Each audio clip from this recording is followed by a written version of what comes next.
Welcome back to the 90th hour of our remote viewing telethon. We are here taking your pledges, and soon we'll be bringing on the juggling unicycle riding monkey, which is really impressive. You'll have to take our word for it, though, because you can't see it. It's just a kid with muscular dystrophy. Oh, crap. All right, well, you guys shouldn't talk about Rubio like that. Well, hello, and welcome back to remote viewing. We are back on the air, despite popular demand. Actually, because of it, to be fair. I know it's fun to be disparaging of ourselves, but hey, our numbers kick ass! Hey, they really do. People are listening in droves and being very supportive, and we must say we greatly appreciate it. And it's because we bribe you.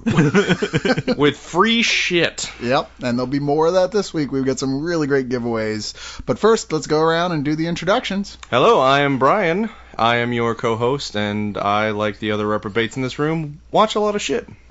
And of course, you guys know me. I'm Cyrus, and joining us is the tech expert himself. Hello, my name is Luke Mullen, and I have my voice back this week. Hooray! So I don't sound like a prepubescent boy. It was kind of fun. But we do have Sid and Nancy coming up, so hey, there you go. That to be considered. I missed the prepubescent boy Luke Mullen voice. I liked that. Yeah, did you? Well, that says something about you, I feel. It was just entertainment value. Whatever, you just went on a watch list, Cyrus. Congratulations. Or the last watch list I wasn't on already. This is true, finally filling in that gap. Now he's on a Google map. It like pops up with little, little blue dot in your neighborhood. Not quite a sexual predator, but we got his eye on him. All right, so what say you want to jump right into it? We're just going to jump right in because we got a lot of great stuff to cover this week. You know what, Cyrus, I think I'm going to start with a movie that I believe is a personal favorite of yours and one that Luke has already mentioned, and that would be Sid and Nancy. Indeed. Which is Alex Cox's groundbreaking film about Sex Pistols bassist Sid Vicious, the frontman for the band. Johnny Rotten also appearing in the film, of course, not the actual people, but actors portraying shenanigans. them. And oddly, like, this only came out in, 1986, which isn't that long after the actual Sex Pistols, broke up in the events of this film. Yeah, it's a weird situation to do, a biopic that close to the actual events that it's portraying. Yeah, and there was much talk with people who were actually there about being nervous ahead of time, but then seeing this film and going, oh, well, actually, he kind of got it right on the nose. Yeah. that was a lot like what it was like. And this film is actually a love story, but one of the dirtiest, nastiest, most unappealing in that context love stories ever, but ultimately it is about love among the garbage. It's a love story between two highly dysfunctional forces of punk rock nature. Yeah, Sid Vicious, of course, played here in a career-making role, and literally it was it. Nobody knew who Gary Oldman was before he played Sid Vicious in this. And Nancy Spungen, played by Chloe Webb, who did not go on to quite as big of a success. Not really. But she, there's no question that she absolutely nails the completely repulsively obnoxious Nancy Spungen. She's a little cancerous, I feel. And I don't know, I felt like Alex Cox, I mean, it's a shame because Alex Cox really only had a few really great films in him, and then he just kind of lost his mind, I thought, as his career went along. Oh, yeah.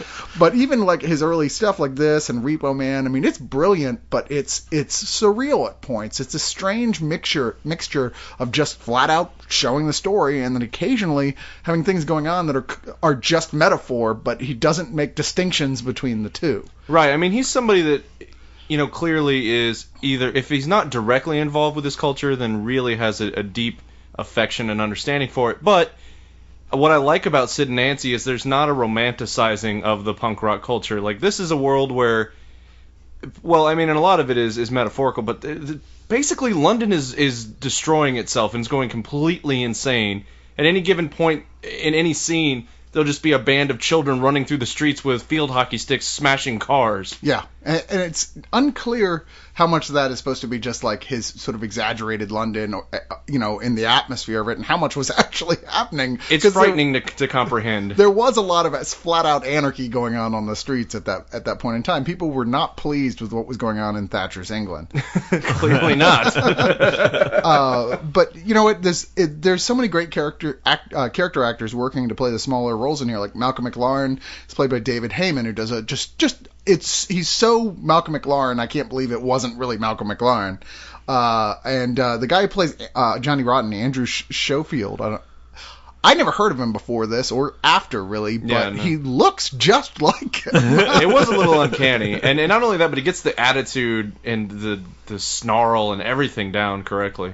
But it is a tragic story about two really worthless people that were symbols of a much bigger thing than them. Like all these people caught up in this bizarre ideology that lasted really for all 5 minutes, but did in fact change everything. And ultimately, Cox is more interested in telling this weird love story between these two people, and of course, how everyone knows, it's completely tragic ending. Well, and it does epitomize the movement because it is like set against this backdrop of revolution and anarchy, and yet all of that ends up turning inward and just becoming self-destructive. Yeah. And I think that's kind of why it's such a tragic love story, is it's a microcosm of this movement itself. There's this amazing scene in this that they show on the cover of it, on the original poster anyway, where Sid and Nancy are kissing in this alley against a dumpster as garbage is just falling down around them, and it's this amazing image that represents the entire story of their romance. It kind of gives you everything you need to know about this movie in one image. Now, this new Blu-ray is a pretty sweet fix-up, but one of the nice things about it is there's actually 3 little miniature featurettes on it that are brand new. And in 1080p that are, just kind of they talk with people who are really there, and then they talk with a lot of the actors, and it gives you an idea of like how accurate the film was and how inaccurate it was at points. Yeah, and it's funny because I mean they do clean up, the picture looks really good, but part of me wonders if this film isn't better. If it's not better served to see it in a grimier format, kind of like Texas Chainsaw Massacre, like you're dealing with people that live in scum and vile, and that's kind of their mantra, and they love it, and yet you're watching it on this really pristine Blu-ray, and it's something about that feels incongruent. I think you'd rather watch it on VHS. I kind of would rather watch it on VHS, is what I'm always ultimately getting to. That still freaks me out. I'm with you on Texas Chainsaw Massacre, though. That one I agree with you. Well, good. At least we agree on something. Luke, did you get to see this one?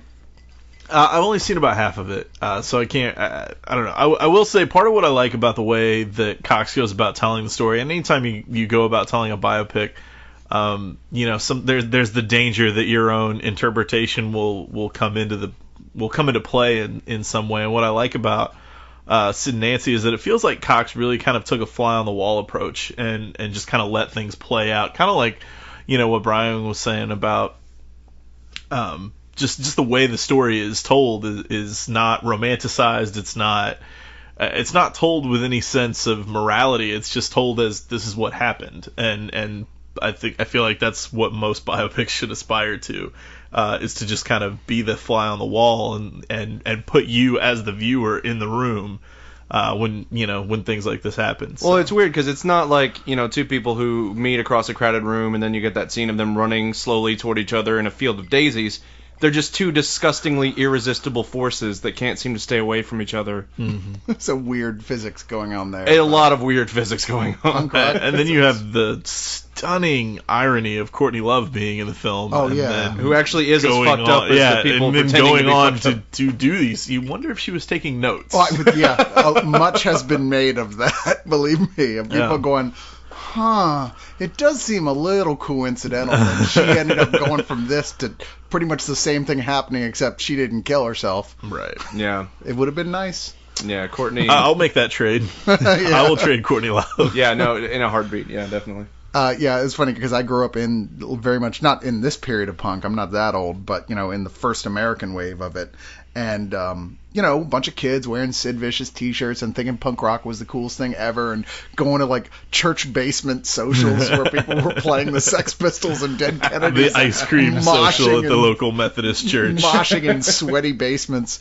And really, in some weird way, idolizing these people. And when I watch it now, as a 40-something-year-old, I'm like, a bunch of worthless little shit. Somebody's just smack them around. I know, I became the establishment. You sure did, man. You're the power we all have to fight now. All right, well, let's move on to our next title, which is The Guard. Now, yes. I will give this absolutely my award for the most underseen and awesome film of 2011. I think we can go ahead and call this our Gem of the Week. Yeah, no, yeah, Definitely. I think it's easy to say this. This is an Irish black comedy, directed by John Michael McDonough. I'm probably saying that totally wrong. John Michael McDonough. And it's his second film, which, I hadn't seen his first one, but it stars Brendan Gleeson as the titular guard, who is a Irish cop in this relatively small town, who we see right from the get-go just doesn't really give that much shit about He the is law. the coolest per se. motherfucker alive. Yeah, first of all, nobody does comedic crotchety like Brendan Gleeson, because not only does he do it well, but he does it with an Irish brogue. So, that is, and he goes full brogue in this, for sure. Definitely. But one of the things I love about this movie is he is such a reprehensible guy at first, but in a way that's still lovable, in a way that it's like you kind of root for him. That the beginning of this movie kind of feels like a weird mix between Hot Fuzz and Bad Lieutenant. Yes. So it's like Bad Lieutenant Port of Call, Ireland. But yet, as it goes along, it's clear it's not that he's a bad guy, really. It's just No, he's a very good guy. He just has a different set of morals. Yeah, because of the area and the place in the world that he lives in. The law, such as it is, doesn't really apply straightforward. You go crazy if you don't bend the law a little in a situation. And in many ways, this kind of plays out more like a John D. McDonald mystery or something, you know what I mean? But with a humorous twist to it. Yeah. He's kind of more like a detective, like an offbeat detective character, really, especially when we see him. He has to get teamed up with a American FBI agent played by Don Cheadle, who has never been to Ireland. and they're there chasing a murder that looks like it's from a serial killer, but then it looks like it might be associated with drug smugglers. It's I don't want to explain too much of the plot, because part of the fun is letting it unfold. Yeah. Absolutely. But it's just watching Don Cheadle having to deal with the fact that Brendan Gleeson he just loves to fuck with people who take life too seriously. And I think that's the great part about it, is that, during their first interaction, Gleeson is so over the top, and you don't really know a lot about the character at that point, and you're just kind of like, holy shit, I can't believe he's saying these things to Don Cheadle. And it just slowly dawns on you as the movie goes along that he doesn't even necessarily believe everything he's saying. He just likes to push buttons. He likes to push everyone's buttons. And especially some young guy from the States. He's definitely going to push all of Don Cheadle's buttons. I felt like by the end of the movie, like they had defined him as being a character that learns as much as he does about who people are by doing that, by pushing people's buttons and watching what happens when he treats them in an extreme fashion like that, says something completely inappropriate and then does something completely awesome the next second just to see how they handle it. He's such a neat character, and I believe this is actually associated with a series of books. I'm not entirely sure I saw based on the novel in the credits. Right, so I hope that they go back and do another film with this character. I really do, because wow, this is the type of thing that I'd love to see, just a reoccurring series. Definitely. Out of. Gleeson has found a role here that he could really sink his teeth into and show that he's one of the best character actors out there today. And it's funny, I wonder how much of the writing comes from what was in the book and how much was the screenwriter, because the writing in this is so sharp and on point, and I love every line out of Gleeson's mouth. It's just pure gold. Like, whether he's being hilariously racist or not, sometimes he just says things and he summarizes things in such a pitch perfect way, and it's fucking hilarious. Yeah, it really is a shame that more people didn't get out and get a chance to see this film. I know Brian and I didn't see it until this Blu-ray release, so if you haven't had a chance to see it, this is the one release this week that's like, I think we all agree that if you just pick one, definitely go rent The Guard tonight. Yeah, and because you're going to be having those discussions with your friends, and you already are, what the best films of 2011 were, and you are going to probably have to revise your list once you see this. I was really sad that I made my best of list before seeing this, because this definitely would have made the list. And what I love about it is, you think that it's just one thing. You think it's just going to be this dark comedy, but it has these really kind of moving moments of humanity that keep it from being overly farcical.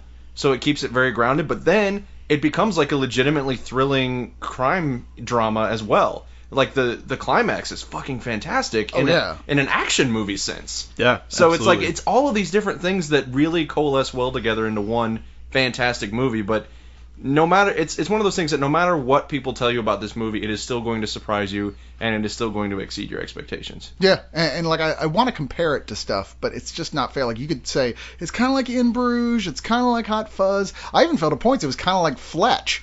But but ultimately, if I compared it to anything, it was an Irish Fargo, is what it felt like to me. It had that sort of dark, humor and like very ethnic oriented type stuff with the people and their origin that they're in, like the way it was in Minneapolis, it was Minnesota, I believe, in Fargo, and everybody just has this sort of affected accent and I think it was attitude. North Dakota. Was it North Dakota? Okay. Yeah, Fargo's in North Dakota, so Okay, that fair makes enough. sense. No, but I just didn't want people screaming at us in the comments section. but oddly, it all takes place in Tampa.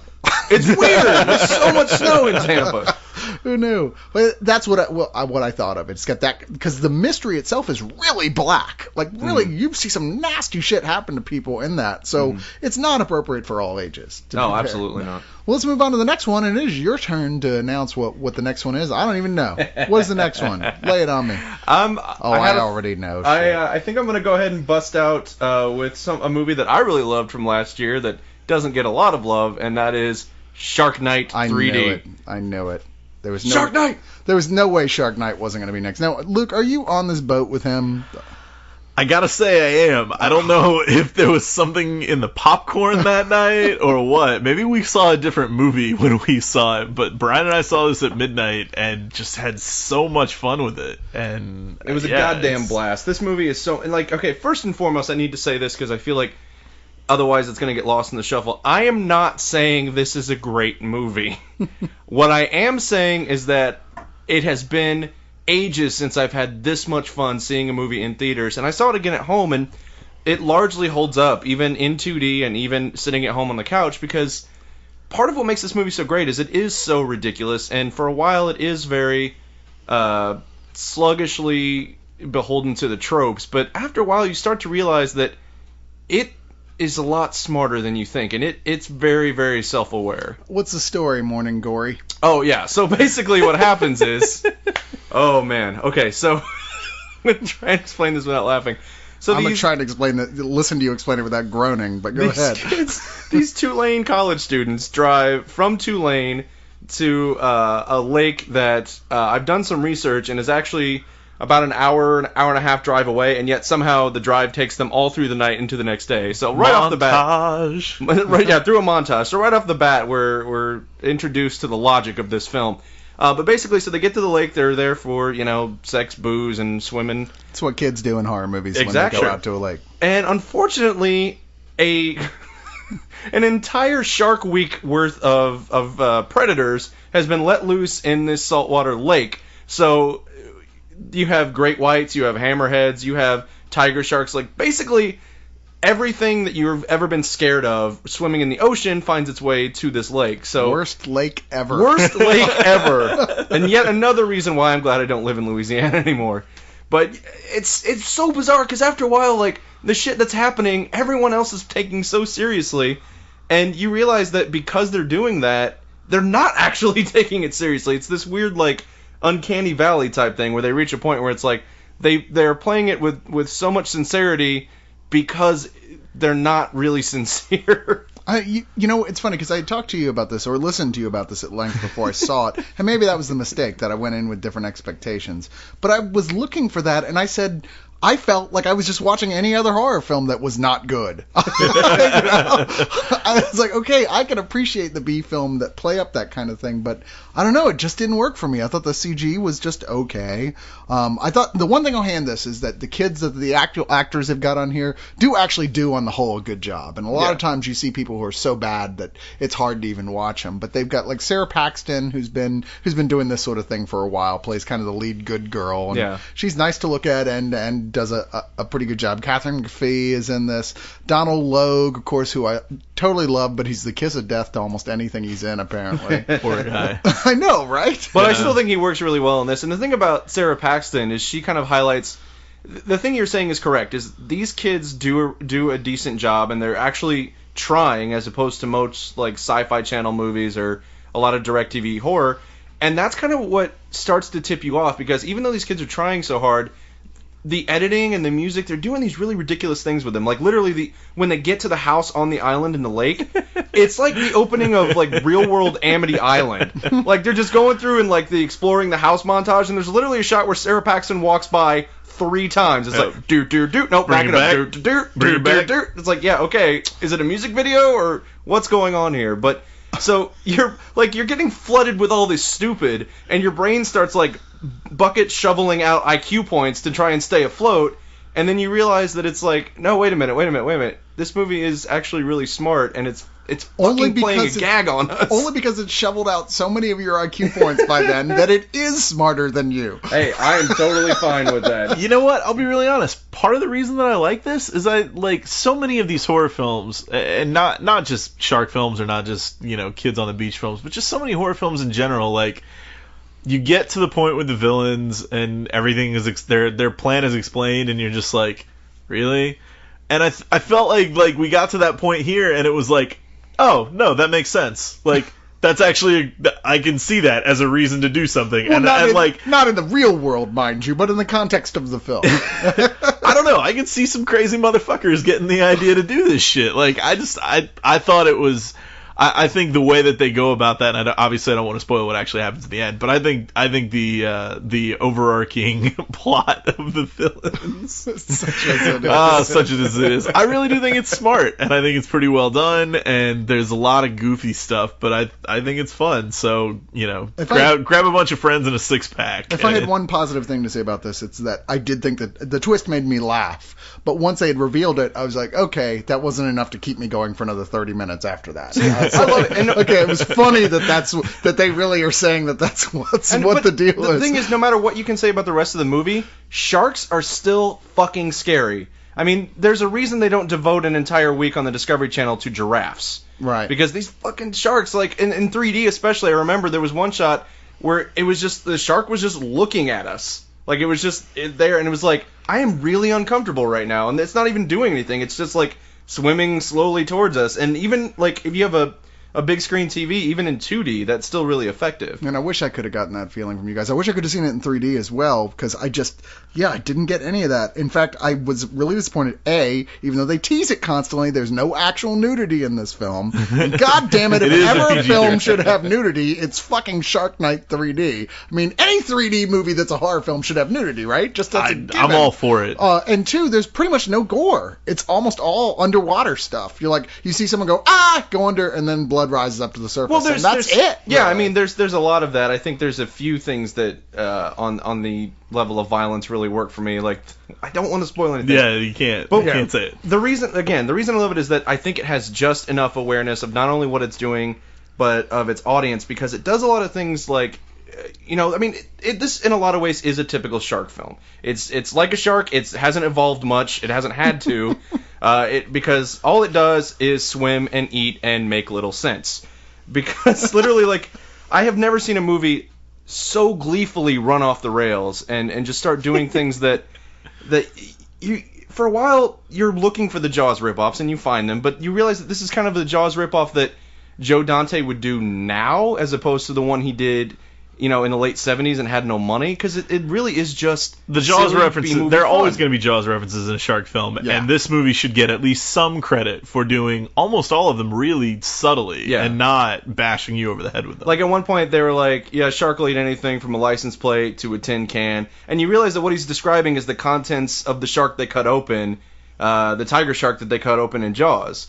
Or like God, I had them all written down here too. But they're sly little nods that huge Jaws fans will pick up on, but the average person will. Well, I mean, the opening kill feels very much like the opening kill from Jaws. I mean, it's a girl who's swimming, her boyfriend kind of takes off, and she's grabbed and then kind of flung from side to side. Like, it feels like the opening kill of Jaws. So I think that's another reference that may be a little bit more overstated than some of the others, but still feels like it's paying homage without pandering. I see. To me, watching that, it was overstated to the point that it just wasn't scary. I was like, I wasn't watching a girl getting killed by a shark like it was really scary when you saw Jaws. I was watching a guy going, "Hey, I've seen Jaws." Yeah. Well, but I mean, going back to the kills too, like, I agree that a lot of it was kind of off screen, but I've seen shark movies, Deep Blue Sea, that Hey. all of the kills are on screen and they all look terrible. No, you're not wrong there, but It looks like they're eating Gumby What? every Am I the single only person time. that likes Deep Blue Sea? no, I like Deep Blue Sea. Okay. I didn't say I didn't like it, Luke. I like Whatever. Deep Blue Both of Sea. you guys are crazy. Deep Blue Sea is a brilliant fucking film. I'm not going to go that far, but I will say that it gets a full price just because of the Samuel L. Jackson speech and how it ends in there, which is one of the most awesome things ever to happen in the history of And I film. feel like Shark Night is a movie comprised of all that moment over and over and over again. Every moment in Shark Night feels like the Samuel L. Jackson speech for me. I wish I could go there with you. I can't. We're going to have to disagree on that one ultimately, I'm Shark Night. afraid. but we Sorry. have spent more time talking about Shark Night than any other film critics in the history of the world. I think we probably have. Thank God that's the last time I'll ever have to talk about Shark Night. Until Shark Night 2. Electric Boogaloo. Well, you know what? Let's go on, move on with another horror movie that we did agree on being terrible, which is Icequake. Holy Icequake, shit. you squake, we all quake for Icequake. Okay, now I don't think this was actually a Sci-Fi Channel movie, but God knows it certainly feels like it. It almost like it had aspirations Okay, no, to be a no, it sci-fi actually film. is. Okay, Oh, thank sorry, God. no, it was, Whew. but it's not marketed that way at all. And what you've got here is something a loosely based on science, man versus nature thriller with a bunch of people stuck up on a mountain, or a family really stuck up Yeah. on a mountain that is going through some sort of giant quakes, like the title, where the ground is cracking open and methane gas is coming up out of it, and if you try and jump over the cracks, the methane gas, for reasons that never are explained scientifically, Yeah. will instantly freeze you Yeah, to death. it is. Oh, right. Yeah, sure. They're like frost What? geysers. Yeah. I- Well, apparently there is such a thing as, like, I was looking it up, and there is such a thing as ice quakes due to some sort of structural stuff going on that actually have geysers and shit, but they don't freeze you instantly the way that this is. It's like really, it was like a ice force shield. You know, you touch It's like Sub-Zero from Mortal Kombat is waiting in the crevice, and anytime you jump over it, he's gonna fucking freeze you mid-kick. There's just. Oh man, it's just so ham-handed. It's like the family going up on this mountain, and where the guy, the head of the family, with his wife, who's a total hottie, his son and his daughter, and the family dog, and they're like, yay, let's go up and find a Christmas tree. And they're walking up the mountain everywhere, even though there's Christmas trees all around them in every single fucking shot. And they just keep walking. I'm like, what the fuck are you looking for? Yeah, when suddenly there's an avalanche, shit starts going down, they lose their vehicle. Meanwhile, there's a government installation nearby where they're considering, weren't they considering like nuking the whole thing or something like that? It was just ridiculous. It was like, there's a point I just lost. I didn't even know what was happening. I think anymore. about the point that it looked like their effects budget was spent on someone literally just like using the crop tool from Photoshop to like make a big square around the snow to make it look like it was cracking. Yeah, if you can't actually make like a crack in the ice look realistic with CG effects, then you should not be working on It movies. seems like CG 101. Like it seems like screensaver level CG, and they still get it wrong. And my biggest problem with this movie, actually, apart from whatever science it's asking us to believe, is the fact that the mother of this family is such a cunt. Yeah. And she's so horribly unlikable. And then the daughter follows in her footsteps. Basically, the reason they're on this goddamn hill is because the daughter's complaining that they don't have a Christmas tree. To which the mother looks at the dad and is like, well, maybe if you were here, we'd have time to go get a Christmas tree. Keep in mind, this is a woman who's a stay-at-home mom, and the dad is in the fucking military. Yeah. So it's like, why don't you get off your ass, go outside and cut down one of the innumerable fucking evergreens that are growing all over the place? It's another one of those things where the guy works for a top secret facility and he can't really talk about his work, and all she does is go, fine, go and do your little secret stuff. Don't worry about me or honesty. And you're like, bitch, shut the fuck up. Yeah, Who do you forget the think fact you're married? you're living in a fucking chalet on a beautiful mountain, probably because of this guy's job. But yeah, keep nagging him about it. Yeah. Man, you know what? And this is one of these ones that the less said about, the better, really. I mean, we did indeed watch this pretty late at night after we both had a few beers. Yeah. The perfect mood to see a film like this, and it's still... I mean, there was a point we just gave up, started Mystery Science Theatering. Yeah, I'm glad He's like, you guys did what? And even that got too boring after Yeah, we a while. were mocking it pretty hardcore. But the point where I tuned out, and, keep in mind, I'm not by any means saying that I'm an expert on science. In fact, in school, I was the kid who made the pinhole shoebox projector to look at the lunar eclipse. So, I don't take my word as gospel, but something about the fact that the temperatures dropping was causing a crack in the ice Yeah. didn't make a lot of sense to me. Like, wouldn't the temperature rising and causing the ice to break apart cause a break in the ice? It's one of those, like, science movies where when they do the science, it's just like the technobabble in Star Trek. I mean, this science is available to actually research because it's our Earth. Yeah, because we live here. Yeah, but... So they don't need to blame it on tachyon particles, is what I'm saying, but they do anyway. I hope we get an angry letter from the writer or something. Like, God sure. damn it, this is... You haven't done the research. Lucas and I sat for hours in a room and... whatever, shut up. Yeah, all right, so what do we got next up? I'm going to move on to a movie that I hadn't seen in years, recently revisited, called She's All That. You know, I had somehow missed... Damn. Uh-oh. God, He's actually jumping up and down on the couch in Glee. And maybe it's because you like Glee. I don't know. This is a movie that Luke and I watch in our house, and might as well, like, draw a line down the middle of the room. It's like, you stay on your side, and I will stay on mine, because I hate this goddamn movie. I like it. And that is where that was She's All That. And moving on. You know, it's funny. All right, so I had never actually seen this film, and it was, you never know sometimes. Films like this that look like they're going to be awful. Every once in a while, you go back years later because people just won't, they never go away. You go, fine, I'll check it out, and then you go, hey, that wasn't so bad. Like, Can't Hardly Wait. One I totally did not see when it came out. So years later, and went, wow, I love this movie. Can't Hardly Wait is awesome. It's the last movie to do John Hughes style and do it well. Lots of people try. Hardly anybody ever gets it right. That one did. Hardly anybody gets it right. Wah, wah. Wah, wah. So I thought, what the hell? You know what? It's got Freddie Prinze Jr. Okay, he was popular at one time. Rachel Lee Cook, remember when everybody used to care about her? It was Anna Paquin when she was first getting started out. Kieran Culkin, Matthew Lillard, Usher. Fucking Paul Walker. You know, Paul Walker. But this is like when nobody really knew who a lot of these people were early in their career. No one should have learned who Paul Walker was after this either. He's so terrible in this movie. Paul Walker. The one thing I will say for Paul Walker is that he's always been honest about his motivations for being in this business at all, which is kind of more like, I don't know why they keep hiring me either, but it pays for my surfing vacations. Yep. You know, pretty much. Hey, I guess if I was in their shoes and knew I was terrible, but they kept saying, hey, you want to be in a movie? Yeah.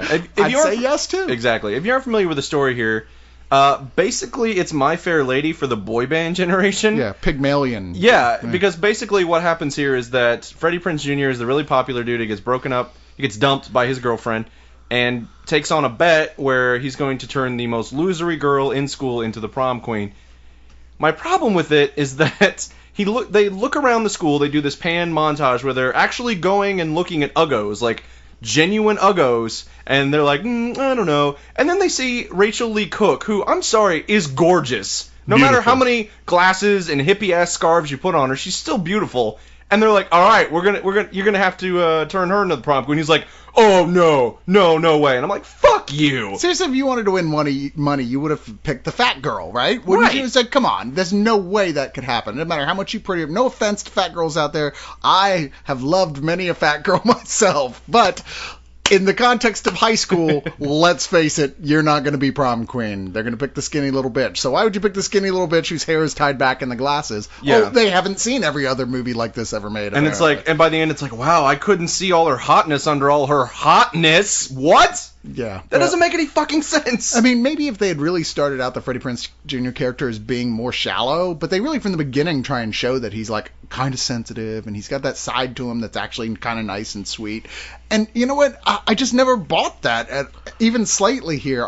We've all seen a billion adaptations of this story. Sure. And I thought this was easily the worst of them that I've seen. Now, Luke has a contrary opinion. Do I? Putting you on the spot. No, it's just, you know what? This is one of those movies that I'll just say it. I like it for no reason. There's no reason to like this film. It is a terrible fucking film. And in fact, I will say that I hadn't seen it in many, many years before earlier this evening, and it does not hold up to my previous opinions. Well, I mean, it is far worse than I had remembered. We can just go point for point down through the cast list and be like, okay, Freddie Prinze, who's acting with his haircut mostly. Yeah, that's true. Paul Walker, who's waiting to go surfing. Matthew Lillard, whose character is modeled after Puck from the real world. Seriously. So it's like two different kinds of dating God, the movie. remember Puck? Yeah, unfortunately. Yeah. Plus, he dresses like Y2K threw up on him, which is really He weird. really He's got like the does, silver it's true. top and the big goggly sunglasses. He dresses like Special K from Can't Hardly Wait, except no one thinks he's absurd. That's the problem. And then it's like, you have Clea Duvall, who, exactly? Rachel Lee Cook, whose career never made it past 2001 somehow. Because she was really cute, but could not act at all. Well, that didn't stop anyone else in this cast from getting more work. That's Yeah. all I'm saying. Yeah. Paul Walker was of the same persuasion, but Well, Freddie Prinze Jr., with him, I understand, because he's like, hey, man, you're fucking Buffy. You won. Step back. Enjoy it. Exactly. You And don't then need to do anything else. That's Rounding the it highest out, level. we have Lil' Kim and Usher. And Usher apparently, two hip-hop artists. And Usher, who apparently constantly runs the school's radio station and never fucking goes to class. Yeah. He's just always in the radio booth. really, I don't know. This is Usher was pretty good in The Faculty. That's all I'm gonna say. There- I like The Faculty. This is filled. We all love This is filled with people that were in anything but movies like this, Yeah. or movies like this that someone was killing people during as well. Exactly. Like Gabrielle Union. And then it has the fucking Shermanator from the American Pie films. It does. It totally. Chris Owen, that's his name. Well, so you recognize almost everybody in this film. Oh, yeah. Because Yeah. they've all continued to get roles of supporting characters to varying different degrees of exposure throughout the decades since then. But there's nothing really good about it. I mean, the best thing about this really is the dad, Kevin Pollak, plays, because he's got a couple of genuinely funny moments. Absolutely. There's a scene where you're not really supposed to be paying attention to him, but he is so funny, you ignore the foreground of the scene because You ignore the he's- cardboard in the foreground and you listen to him. He's in the background, like trying to give the answers to Jeopardy, and Getting them he's all so wrong. wildly off that it's really funny. My favorite is like, who is, after these three, who is the fourth man on Mount Rushmore? And he goes, President Rushmore. But there's a scene that is such a total like screeching halt to this movie. Like even if I had been enjoying it, I would have gone, "What the fuck?"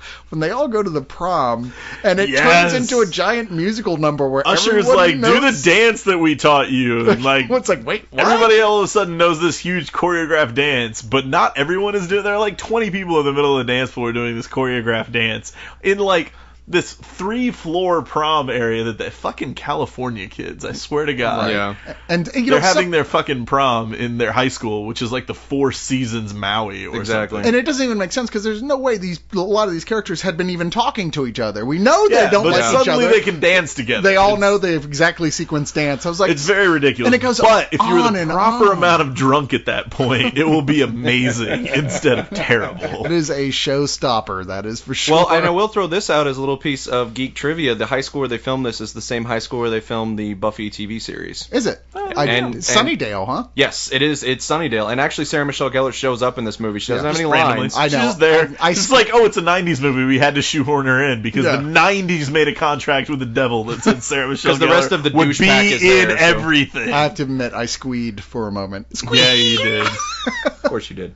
I know. I was hoping this movie would take a left turn. See, he squeezed. I just Well, jerked if off. it suddenly That's what he turned out means. that all these main Oh. characters were actually demons or vampires or something, then I go, oh, well, now it all makes sense. Yeah, if she had They stuck a giant stake into Paul Walker, Yeah. this movie would have been He amazing. certainly does suck.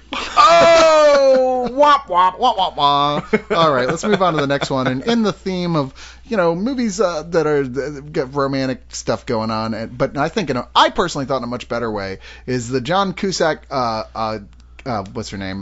Kate Kate Beckinsale. Beckinsale, 2001 romantic comedy, Serendipity. No, it's actually a good Hooray. segue because we've got it's a romantic comedy and Kate Beckinsale is a vampire. So Oh, there you true. go. You're right. It's so many levels. See how we did that? It was totally planned.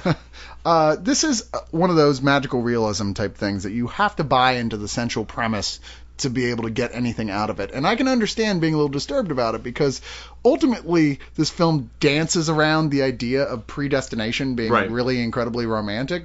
But when you when you pull back from what the way it's trying to pull you into with its cute, meet cute and all this stuff, it's actually a very disturbing notion. But if you were able to do that, it's a pretty enjoyable film. And here you see right at the beginning one of the best meet cutes ever, I thought, with John Cusack and Kate Beckinsale, who meet at Bloomingdale's trying to buy the same last set of black cashmere gloves. And they have this instant crazy chemistry, and they're like, oh, you know what, let's just go out and get like a sundae and just talk. And they spend the whole rest of the night just hanging out, going ice skating. You know, it's one of those crazy magical things, but they both do have significant others. They both have admitted it early on, but clearly neither one wants to let go. Well, she's like, well, I believe in fate. I do. I think fate is a very real thing, and I think that if we are actually meant to be together, if this that we're feeling means something more, like it's destined, then we're going to let fate decide for us. So they start doing like she writes down his phone number and name on a $5 bill and gives it to a vendor and says, there, it'll come back to us at some point if it's meant to be. And she signs. You just want to fucking slap her. And she signs. She puts her information in a copy of the Love at the Time of Cholera and says cholera and says, I'm going to give this to a random used bookseller in New York City somewhere. Once again, if we're meant to be together, we will. We can't do it right now. We're both in serious relationships. Well, switch to 8 years later. Jump forward. And they are both about to get married. They're both like a week or so away from getting married.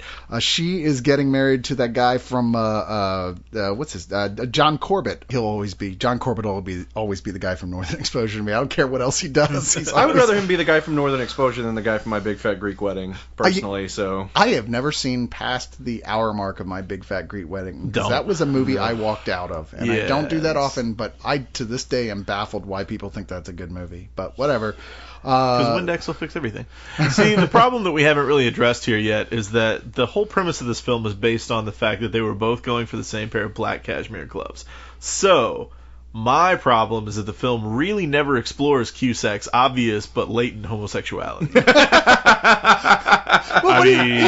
was don't get me wrong, because Jeremy Piven does show up as his best friend, and I love Piven, and if I was going to go gay, I would kill for a man like Jeremy Piven. They definitely explored Jeremy Piven's feelings for him, though, over and over again. I'm just saying. But, he was buying them for his fiancée, Bridget Monahan, in which case she can have whatever she... Yeah, come on, it's Bridget Monahan. I will buy Jeremy Piven for fucking Tom Brady's baby, right? Yeah, let's not talk about that. But you know what? It's one I felt about this film once I got over like my irritation with the very notion of fate and predestination, which does irritate me, and the film does address it to a certain extent, but not enough, I thought. Once I got past that, it's a cutesy little romantic. Once I got past that, I bought into it. I think Cusack is like, I mean, come on, that guy is the grand master of like romantic comedies. He is the all-time king. He's becoming the elder statesman of romantic comedy. Well, because more often than not, if he's in it, it actually is watchable. There's just something a gravitas that guy has that you want to buy into it. Sure. And Kate Beckinsale is absolutely charming and cute as a button in this as well. Well, you're gonna go much farther than I was about to go, which is to say, I think she's slightly warmer than she normally is. Yeah. Because I think Kate Beckinsale is a fucking ice queen. Oh, see, I'm a big fan. So yeah, I'm a big fan of her ass, but I think she's a fucking ice queen as far as an actress goes, and I think that works really well in the Underworld series for a character like Celine, but a character like this needs, obviously, to behave like a human being, and thankfully she does to some degree. Well, there's a lot of stuff that works, and there's a lot of stuff that doesn't. There's jokes that kind of go nowhere, and you feel like they should. They don't do enough with Eugene Levy, who was a nice little turn in it, but then it feels like they could have done so much more with his just a one-note joke than they did. Like I said, it feels sometimes like it wants to be a funnier comedy than it gives itself the chance to be. Mm-hmm. It's more romantic than it is comedy in a lot of ways, but on that level, still, it kind of works. I teared up a little. If nothing else, it's one of my favorite words in the English language. So. Serendipity? Absolutely it is. I love that word. Which is funny because it's like it plays double duty, being the word serendipity and however that is defined.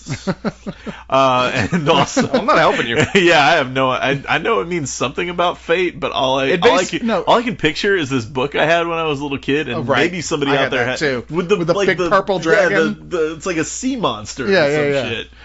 What? I'm glad somebody else knows what the fuck Are I'm you both talking smoking about. this purple sea monster? Yes. No, there was God, a it's like series- it's from Adventure Time. There were these series of books with like central morals for kids. The best one was the one about the guy who was like an Oscar the Grouch type character. Yes, but definitely. their head one that they named the whole series after, and the books, the printing label was Serendipity. Yes, which is a absolutely. purple sea monster with like green fins. Yeah, what the fuck was that? I'm just now remembering all this stuff. I'm kinda having this big terrified now. flashback. Anyway, it's also the name of the restaurant that they go to, and they Right. have their And little it Sunday, means and- unexpected good fortune. is Yeah, basically it's what when the word something means. is serendipitous. Yeah. That means, this kind of bizarre, you almost want to go like coincidental good fortune out of nowhere. It is also the name of my favorite stripper at the Yellow Rose. All right. All right, so I think that's enough about that one. What do you got for us next there, Brian? Oh my goodness, we're clucking right along here. You know what? Moving right along. Since we're on this kind of romantic comedy kick right now, I'm going to throw out another one called I Don't Know How She Does It, starring Sarah Jessica Parker. Which means we wish that she hadn't done it at all. I really, like, the answer to the question for me is pretty clear. It's because they fucking paid her. Like, the paycheck was good, so obviously that's why she did it. But I will say this. There were, up until a certain point, despite the fact that this is a very contrived plot, a very contrived concept, which is, she has a high-stress career that's very fulfilling, but she also loves her family. What is she gonna do? Right. Like, seriously, if I had a nickel for every time I had seen that concept on screen, I could buy the gun and the single bullet I would need to relieve me from the next time I'd have to sit through one of these movies. Yeah, she's married to Greg Kinnear, who is a out-of-work architect, and it looks like it's time for her to go out and start being the breadwinner herself, to go back to work, basically. And she apparently used to be really, really good at her job, and so it's not that big a deal for her to go back into it. But of course, there is familial issues to some level, and it never goes into the predictable, the dad acting like a dick about it. It verges on it, but then they actually have him act like a real human being. Yes, and go, I actually love my wife, and she's right. I need to swallow my male ego and act like a fucking decent guy. See, and that, we'll get to that in a second, that actually leads to my biggest problem with this movie and where I completely tuned out. But the problem I have just with the central concept of this movie is that they kind of make her out to be this superhero, and they do it with this, I hate the way they do this fake documentary thing all through the movie where they'll cut to her friends doing like confessionals. I'm like, there's no reason. The only reason that exists is so characters in the movie can say every 5 minutes, I don't know how she does it. No, you're right. And since they're referring to her in that third person, it's like, well, they can't be talking to her, so we'll have them talk about her in this stupid ass contrived documentary style. Yeah, it's a gimmick that makes absolutely no sense with everything else that's going on in the film and the way that it's being told. You're like, Right. Wait, why is that happening here? So they make her out to be the superhero, but my problem is she's doing all this. She is not a single mom. She is married and happily married, and she can afford like childcare, like a nanny that comes in. So I just keep thinking about like the single moms that do this While working 3 jobs. While working 3 jobs, can't afford live-in like nannies, and frankly do a better job than she does. And throughout the whole movie, like all these people are praising her, and I'm like, really? She seems to have a lot of advantages. I didn't really. Yeah, I'm right there with you. If there was anything I will say about this is it just. I don't know, it's weird to give a movie points on it was nowhere near as bad as I was dreading that it was going to be, because it really wasn't. And one of the reasons for that was, like I said, it manages to sidestep cliches that are usually found in this sort of thing by having the characters respond how actual people probably would act in these situations instead of tired, goddamn, we've seen this a billion times before tropes. And it kept surprising me a little with that stuff. But the problem is that ultimately this is just a boring story. I mean, it's her, like, she's having to work with this handsome millionaire played by Pierce Brosnan who clearly is into her, but not in the way that these things usually would play out. He never turns into a total sleazeball jerk.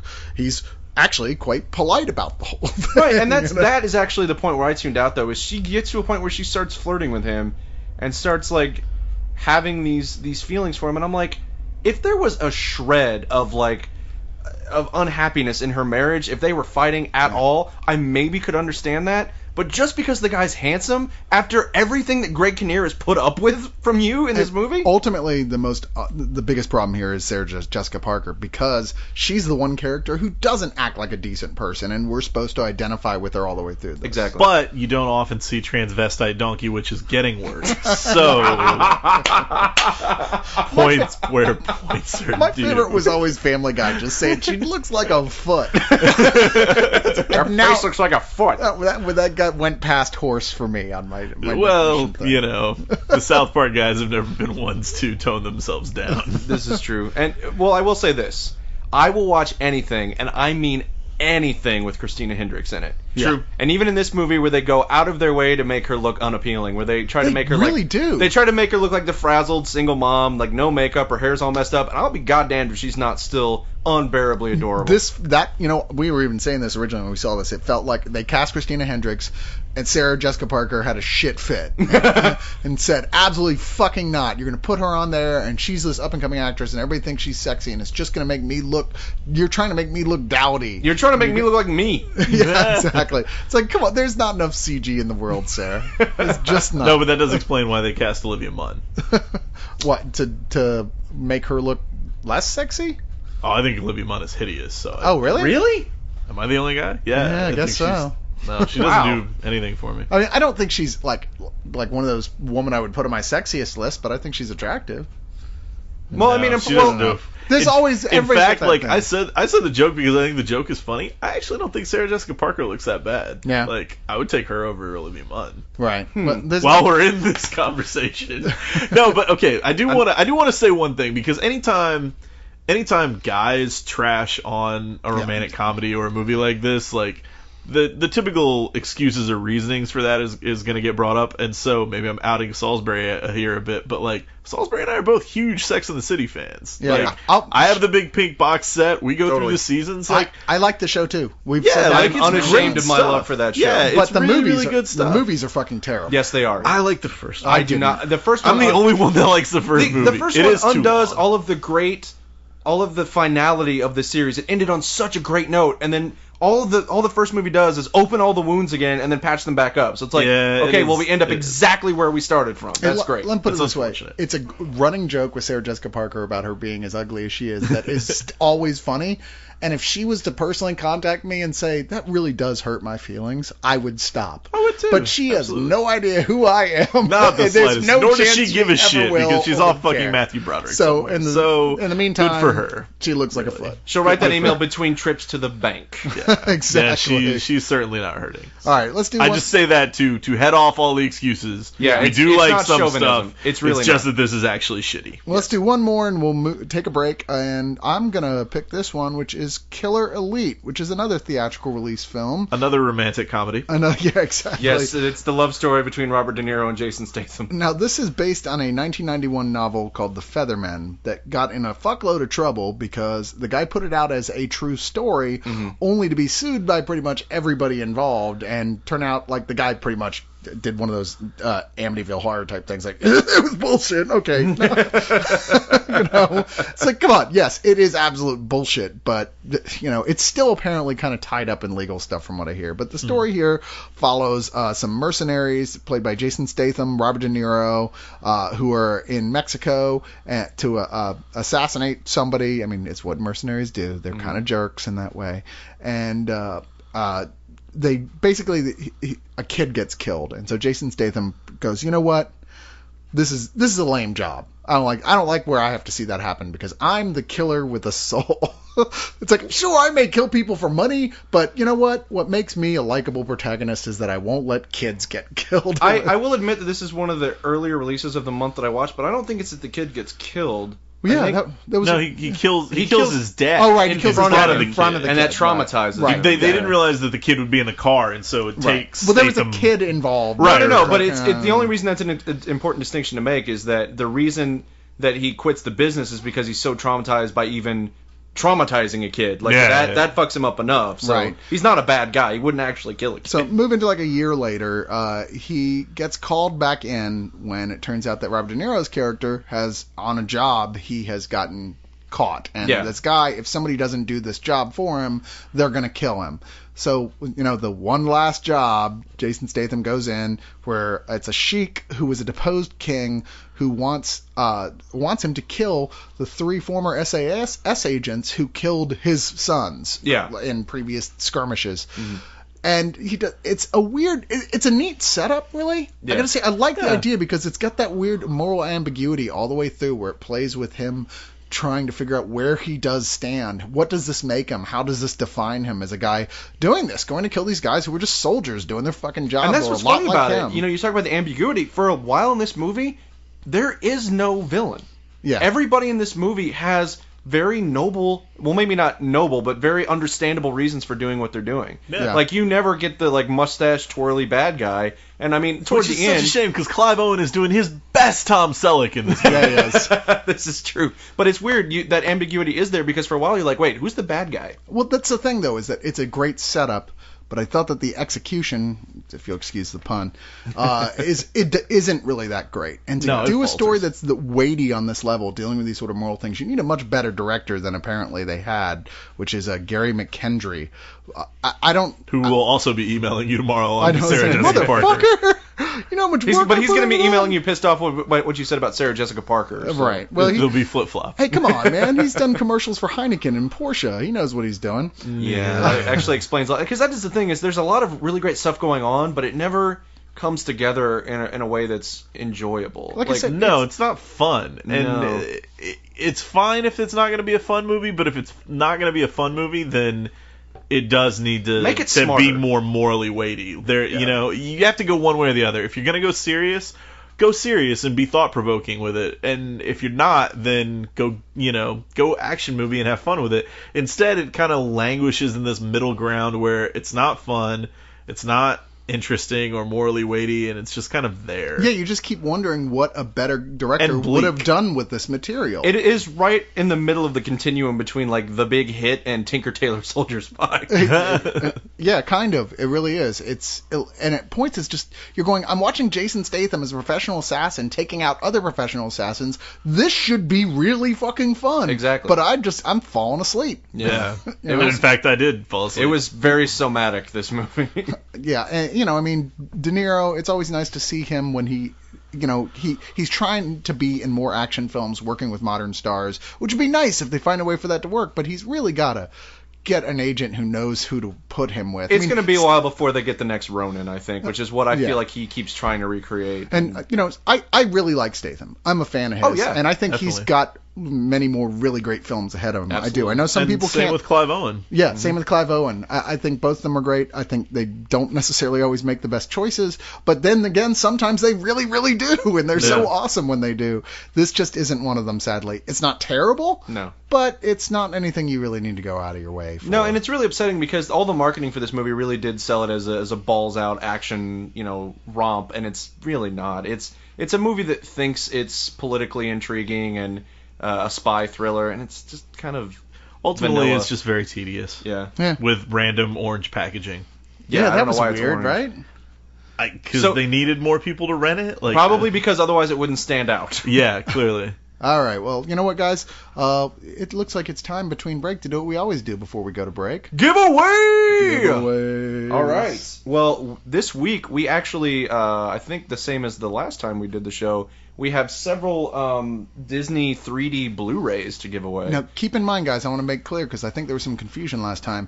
These aren't just the 3D version of the Blu-ray. It's also the Blu-ray with it. Right. So these are big 5-disc sets. Yeah, so if you have just a Blu-ray player, or even if you have just a DVD player, you can still play these in them. Absolutely. You'll get a 3D Blu-ray, a regular Blu-ray, a DVD, and a digital copy. I think with all of these, and maybe a special features disc in there somewhere. Yeah, I'm not even entirely These sure. are insane sets. So what we have for you this time around is The Nightmare Before Christmas, Tron Legacy, Cars 2, and the new Pirates of the Caribbean movie. So we have 4 separate Disney 3D Blu-rays, and basically, as we'll explain it again, what will happen is that in the coming days when you see this post go up, you'll hear what we tell you the code word is. Pay attention to anything posted by the Spill Crew or posted by Cyrus, and you will see him post the code word inside the comments. inside the comment section, and once you see that, you will send him a message. Do not put it on his profile wall. Just send him a message telling him what the code word was, where you saw it, roughly about what time, And what the title of the thing. and what the title of the thing is. And in this case, we're going to have 4 different winners with one code word, and the first person will get their first choice, and so on and so forth. Yeah, and I'll let you know. Just contact me, and we'll go, okay, which one do you want? Sorry, that one already is taken. Did I explain that correctly? I feel like I'm I kind of in think a you got daze. it. But Okay. now you got to say what the code word is that they got to let them know. I am going to make, since these are Disney Blu-rays, I'm going to make the code word Jiminy Cricket. Okay. One of my favorite Disney characters. So you will look for the code word Jiminy Cricket in the comment section of anything posted either by the Spill Crew or Cyrus. When you see it, send him a message. Well, no, not the code word. They send me the code word. Right. I post the title of the... Oh, I'm sorry. Yes. I knew I was getting something wrong. I'll post Disney 3 Blu-ray or Disney or 3. You'll know it when you see it. It'll have Disney in the title. And then you email me with the code word, the title of that, where you saw it. Yes. And in case that's not clear, I'm sure we will post the rules again. It's exact same rules as last time. Yeah, we haven't changed anything. So, yep, again, that's Nightmare Before Christmas, Tron Legacy 3D, Cars 2, and the new Pirates of the Caribbean movie. These are all the big fuck-off Disney Blu-rays that are 4-disc. They're fucking great releases. I kind of wish we could just keep them. I know, right? You obviously watch a lot of British television, too. I do. You like the big old fuck-off The big releases. fuck-off releases. These are rather weighty. So yes, I think you'll enjoy them. And we'll be back after a short break, where we're going to talk about a lot of different TV box sets that came out this month, Bully. including some British stuff, so you can get all that shit out of your system. Cheerio.